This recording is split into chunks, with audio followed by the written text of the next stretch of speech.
Everyone, I'm Jen. Wanted to share my unexplainable with my friend Leah.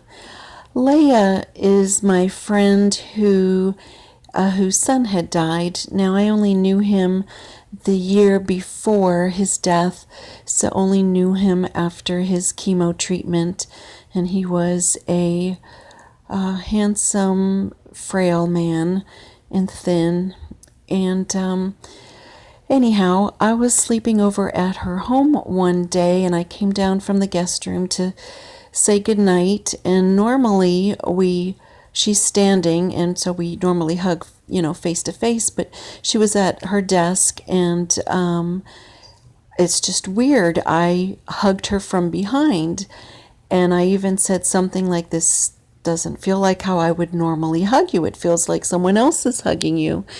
And then I don't know, we got to talking and took care of some other things, and then I gave her another hug as a final hug, and she was still in the chair. And this time when I hugged her, I saw a photograph. Now, her house has a lot of things out in the open. She's a very visual person and likes to have all her things out, and for me that's overwhelming, so I actually do not focus on the details.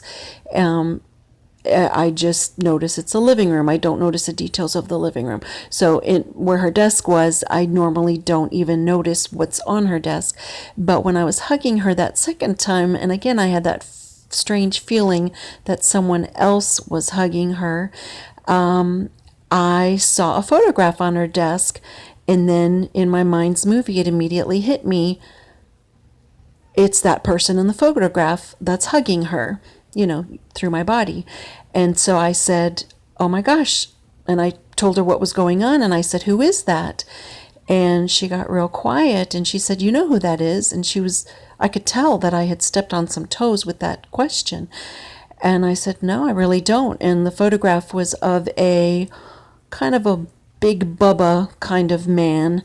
And man maybe in his 30s, maybe, I don't know, 40s, I don't know the age, but an adult. And anyhow, I did not know who it was, and it was her son before the cancer and the chemo treatment. So I never knew him as a Bubba kind of body type, big Bubba.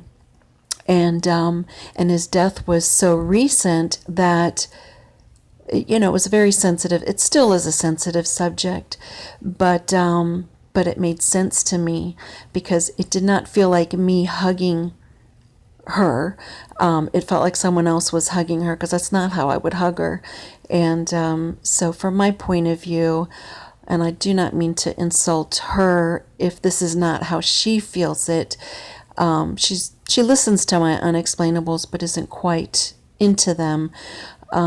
Especially with their own, child that's dead. But from my point of view, that was her son hugging her, and I hope that's true, so that he had a last chance to hug her. And thank you so much for listening. Lots of love. Bye.